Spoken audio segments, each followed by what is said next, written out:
হুদুদ পাখি কোথায়, অনুপস্থিত কেন? তো হুদুদ পাখিকে উনি শাস্তি দিবেন বলেছেন যদি কোনো কারণ দর্শাতে না পারে। কিছুক্ষণের মধ্যে হুদুদ পাখি সাইয়েদনা সুলাইমান আলাইহিস সালামের সামনে হাজির হয়ে গেলেন। সুলাইমান আলাইহিস সালামের কাছে এসে রানী বিলকিসের বিশাল বড় রাজত্বের কথা উনি দেখে এসেছে, এই পাখি সেই বিবরণ দিলেন। সুলাইমান আলাইহিস সালাম এই পাখির কথার উপরে ভিত্তি করে চিঠি লিখেছিলেন বিলকিসের কাছে, এবং এই পাখি সুলাইমান আলাইহিস সালামকে বিলকিসের বড় রাজত্বের কথাও বলেছিলেন, সিংহাসনের কথাও বলেছিলেন। তো সুলাইমান আলাইহিস সালাম বললেন যে রানী বিলকিসের এই বিশাল বড় সিংহাসন কে হাজির করতে পারে, কে আনতে পারবে? তো হযরত সুলাইমানের সামনে কিন্তু অনেক জিনরা বসেছিল। আর ইফরিতু মিনাল জিন, এক জিন বলছে আমি এনে দিতে পারবো। তো সুলাইমান বললেন যে কত সময় লাগবে? তো বলছে আপনি এই মজলিস থেকে ওঠার আগে আগে আমি হাজির করে দেব। বাদশা সুলাইমান বললেন আলাইহিস সালাম, বলে এটা তো লম্বা সময়। ওই মাজমায় হযরত সুলাইমান সালামের ওই মাজমার ভিতরে একজন وقال الذي عنده علم من الكتاب, যাকে আল্লাহ পাক কিতাবের ইলম দান করেছিলেন, একজন আলেম, একজন কিতাবের আলেম ছিলেন ওই জায়গায়। সে বলে আনা আতিক কাবিহি, বাদশা আমি এনে দিব। কত সময় লাগবে? ক্বাবলা আন ইয়ারতাদ্দা ইলাইকা তারফুক, আপনি চোখ বন্ধ করে খোলা যতটুকু মুহূর্ত তার পূর্বে আমি এই সিংহাসনকে আপনার সামনে হাজির করে দিব। এই যে আহলে ইলম, তার কাছে তার সাথে আল্লাহর সাথে সম্পর্ক, তার সাথে আল্লাহ পাকের একটা গভীর সম্পর্ক, যাদেরকে ইলম দেওয়া হয় তাদেরকে সম্মানিত করা হয়। এই মাদ্রাসাটা হচ্ছে দ্বীনি মার্কাজ। এখান থেকে একটা বাচ্চার ফাউন্ডেশন তৈরি হবে। কিসের ফাউন্ডেশন জানেন? কোরআন এবং হাদিসের ফাউন্ডেশন তৈরি হবে। আপনার কলিজার টুকরা সন্তানকে এই প্রতিষ্ঠানে দিয়েছেন, অনেকে আছেন এখানে।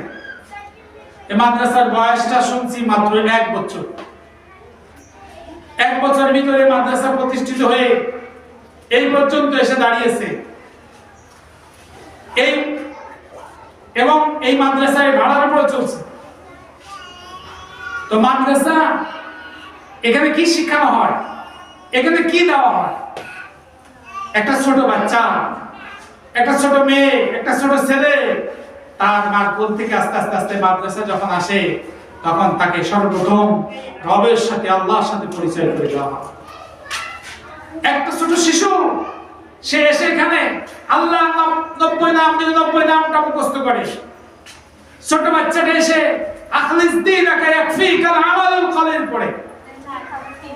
আমাদের দেশে নাস্তিক বেঈমানরা চেয়েছিল এই দেশ থেকে স্কুল, প্রাইমারি, মাধ্যমিক বিদ্যালয়, ইউনিভার্সিটি লেভেলের সমস্ত শিক্ষা প্রতিষ্ঠান থেকে কোরআন সুন্নাহর ইলমটাকে, নীতি নৈতিক শিক্ষাকে বন্ধ করে দেওয়ার চেষ্টা করেছিল। কারণ বিগত টার্মে আমরা দেখেছিলাম শিক্ষা সিলেবাসের কারিকুলামের কলমটা তাদের হাতে ছিল, যার কারণে মুসলমানের কলিজার টুকরা সন্তানরা স্কুল, কলেজ, ইউনিভার্সিটি এই সিলেবাস একটা মানুষ হতে পারে নাই, নাস্তিক মুরতাদের মতো জানোয়ার হয়ে গেছিল। তারা চেয়েছিল ইরিদুনা লিইউতফিউ নূরাল্লাহ, তারা চেয়েছিল বিআফওয়াহিম, তারা চেয়েছিল মুখ দিয়ে আল্লাহর বিশাল আলোকে নিভিয়ে দিবে। কিন্তু আল্লাহ পাক আমাদেরকে এখন ভিন্ন চিত্র দেখিয়েছেন। বাংলাদেশের প্রতিটা গলিতে গলিতে, বাংলাদেশের প্রতিটা গ্রামে গ্রামে, বাংলাদেশের প্রতিটা শহরের কোনায় কোনায় আল্লাহ পাক রব্বুল আলামিন এই দ্বীনি মাদ্রাসা তৈরি করে দিয়েছেন। সুবহানাল্লাহ। মুক্তবগুলো বন্ধ হয়ে গেছিল। প্রিয় মা বোনেরা খেয়াল দিয়ে শোনেন, এদেশের শিক্ষা কার্যক্রম যখন বেঈমানদের হাতে ছিল, তাদের অপচেষ্টায়, তাদের ষড়যন্ত্রে, গভীর ষড়যন্ত্রে বাংলাদেশের মুক্তবগুলো পর্যন্ত বন্ধ হয়ে গেছিল। মুক্তবের সময় ঠিক ওই সময় কেজি, নার্সারি, প্লে, এই সকল বিভিন্ন স্কুলের নাম দিয়ে আমাদের কোমলমতি ছাত্রদেরকে, ছেলেদেরকে, কলিজার টুকরা সন্তানদেরকে কোরআন শিক্ষা থেকে বঞ্চিত করার অপচেষ্টা চালানো হয়েছিল। ঠিক ওই সময় গোটা বাংলাদেশের আনাচে কানাচ থেকে আল্লাহর কিছু মাহবুব বান্দা, খেটে খাওয়া মানুষ, আল্লাহর কিছু মাহবুব বান্দা আল্লাহর পাকের দেওয়া অর্থ সম্পদ দিয়ে, তাদের কলিজার টুকরা সন্তান দিয়ে দ্বীনি মাদ্রাসাগুলোকে দ্বিতীয়বার বাংলাদেশে প্রতিষ্ঠা করার চেষ্টা চালিয়ে যাচ্ছে। এবং সেই সময়ে বাংলাদেশের প্রতিটা গ্রামে গ্রামে গ্রামে আল্লাহ রাব্বুল আলামিন হক্কানি আলেমদের তত্ত্বাবধানে মাদ্রাসা নামক এই সুন্দর ফুলের বাগান, জান্নাতের বাগান তৈরি করে দিচ্ছে। এখন বর্তমান পরিস্থিতি হচ্ছে বাংলাদেশে স্কুলগুলো প্রায় বন্ধ, প্রাইমারিগুলো প্রায় বন্ধ। কারণ আল্লাহ তাআলার ইচ্ছায় যেই পরিমাণ মাদ্রাসা, যেই পরিমাণ ছোট ছোট বাচ্চাদের শিক্ষা প্রতিষ্ঠানের মানসম্মত লেখাপড়া মাদ্রাসার জগতে হচ্ছে, এই শিক্ষার মান দেখে গার্জিয়ানরা খুব সচেতন হয়ে তাদের বাচ্চাদেরকে মাদ্রাসায় পড়ার জন্য আগ্রহী হচ্ছে।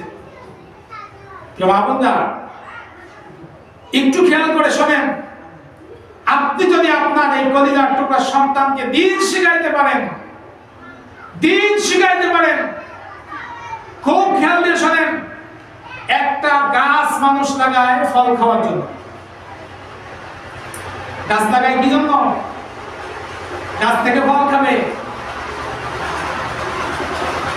আপনি যদি আপনার এই সন্তানকে আখিরাতের গাছ হিসাবে, আখিরাতের ফসল হিসাবে তৈরি করতে চান এবং ওই সন্তানকে একটা হাফেজ বানানোর চেষ্টা চালান, আলেম বানানোর চেষ্টা চালান, আমি ওয়াদা করতে পারি, আমি চ্যালেঞ্জ করতে পারি যে এই ছেলের আপনার ইন্তেকালের পরেই সর্বপ্রথম এই ছেলের আলেম বা হাফেজের মা হওয়ার সুবাদে আপনি প্রথমেই গাছের ফলটা খাবেন এবং সেটা দুনিয়ার মধ্যেই আল্লাহ তাআলা আপনাকে দান করবে।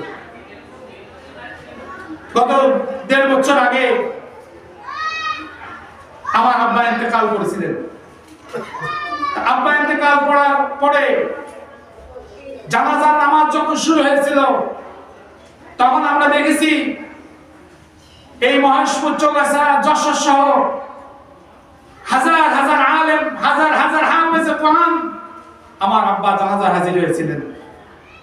তো জানাজার মধ্যে একজন বলেছিলেন যে একটা মানুষ গাছ লাগায় ফল খাওয়ার জন্য। আমি মনে করি এই লোকটা দুনিয়ার থেকে চলে গেলেন, একটা গাছ লাগিয়েছেন, তার ছেলেকে আলেম বানিয়েছেন, ওই গাছের প্রথম ফল এই জানাজার নামাজ, ওই গাছের প্রথম ফল এই জানাজার নামাজ।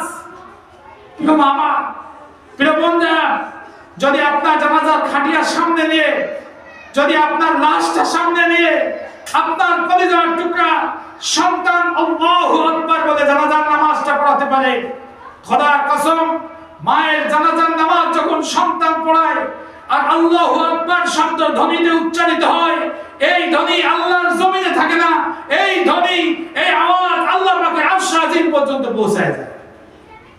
সামনে মা জানাজার নামাজ পড়াচ্ছে কলিজার টুকরা সন্তান, তার যে আবেগ, তার যে ভালোবাসা, তার যে প্রেম, তার যে আল্লাহু আকবারের মধ্যে দরদ থাকবে, গোটা পৃথিবীর মানুষ সব মিলে সেই দরদ থাকবে না। সুতরাং আপনি আপনার কলিজার টুকরা সন্তানকে হাফেজ বানান, আপনি তৈরি করে যান একজন, যেই জন আপনার সামনে দাঁড়িয়ে আল্লাহু আকবারে জানাজার নামাজটা পড়াই দিতে পারবে, আপনার কবরের শিয়রের পাশে দাঁড়িয়ে আপনার জন্য দোয়া করতে পারবে, রাব্বিরহামহুমা কামা রাব্বায়ানি সাগীরা। আপনার সন্তান সকালে, বিকেলে, রাত্রে, সন্ধ্যার সময়, এমনকি ফজরে, জোহরে, আসরে, মাগরিবে, সব সময় যখন হাত তুলবে তখনই আপনার কথা মনে করবে আর বলবে রাব্বিরহামহুমা কামা রাব্বায়ানি সাগীরা, রাব্বিরহামহুমা কামা রাব্বায়ানি সাগীরা। একজন আলেমের মা, একজন আলেমের বোন কবরে যাবে, রাসূল বলেছেন ইজা মাতাল ইনসান ইনকাতা আনহু আমালুহু, মানুষ মৃত্যুবরণ করলে সব আমল করার দরজা বন্ধ হয়ে যায়। মরার পরে ইচ্ছা করলেও নামাজ পড়তে পারবেন না, মরার পরে ইচ্ছা করলেও রোজা রাখতে পারবেন না, মরার পরে ইচ্ছা করলেও আপনি পর্দা করতে পারবেন না। ইজা মাতাল ইনসান ইনকাতা আনহু আমালুহু, মানুষ মৃত্যুর পরে তার সব শেষ হয়ে যায়। ইল্লা মিন সালাস, কিন্তু তিনটা জিনিস, এই হাদিসে আছে তিনটা জিনিস, আরেক হাদিসে একটু কম বেশি আছে। ইল্লা মিন সালাস, তিনটা জিনিস তার কবরে পৌঁছায়। তার মধ্যে আছে আওয়ালাদিন সালিহিন ইয়াদউ লাহু, নেককার সন্তান যদি মায়ের জন্য বাবার জন্য দোয়া করে, সুবহানাল্লাহ। নেককার সন্তান যদি আপনার জন্য দোয়া করে, বাৎসরিক পালন করা লাগবে না, বছরে একবার ডেকে ভাড়াটিয়া ইমাম সাহেবদেরকে নিয়ে এসে, মসজিদ মাদ্রাসার হুজুর ডেকে নিয়ে এসে আপনার বাড়ি খতম কোরআনের এই ভাড়ার পদ্ধতি বন্ধ করে দেন। আপনি আপনার সন্তানকে তৈরি করে যান, যে সন্তানটা প্রতিটা দিনে অন্তত 5 বার আপনার জন্য আল্লাহর দরবারে আপনার মাগফিরাতের দোয়া করবে। ওয়াল্লাযীনা ইয়াকুলুনা রাব্বানা আসরিফ আন্না আযাবা জাহান্নাম, অথবা বলবে ওয়াল্লাযীনা ইয়াকুলুনা রাব্বানা ইগফির লানা ওয়া লিইখওয়ানিনা আল্লাযীনা সাবাকুনা বিল ঈমান ওয়া লা তাজআল ফি কুলুবিনা গিল্লাল লিল্লাযীনা আমানু রাব্বানা ইন্নাকা রাউফুর রহিম। বলবে আল্লাহ আমার মাকে মাফ করে দিন, আমার আব্বাকে মাফ করে দিন। এই একটা সম্পদ, এই বিশাল বড় সম্পদ। আমি আপনাদেরকে আজকের এই প্রোগ্রাম থেকে সকলকে উদাত্ত আহ্বান জানাবো, আপনারা প্রত্যেকটা ঘর থেকে একটা সন্তানকে মাদ্রাসায় দেবেন ইনশাআল্লাহ। এবং ভর্তি শুরু হবে কবে? হুজুর ভর্তি চলছে এবং শিশু শ্রেণী থেকে ক্লাস 5 পর্যন্ত এখানে পড়াশোনা চলবে। অলরেডি ক্লাস 3 পর্যন্ত এখানে ছাত্রছাত্রী আছে।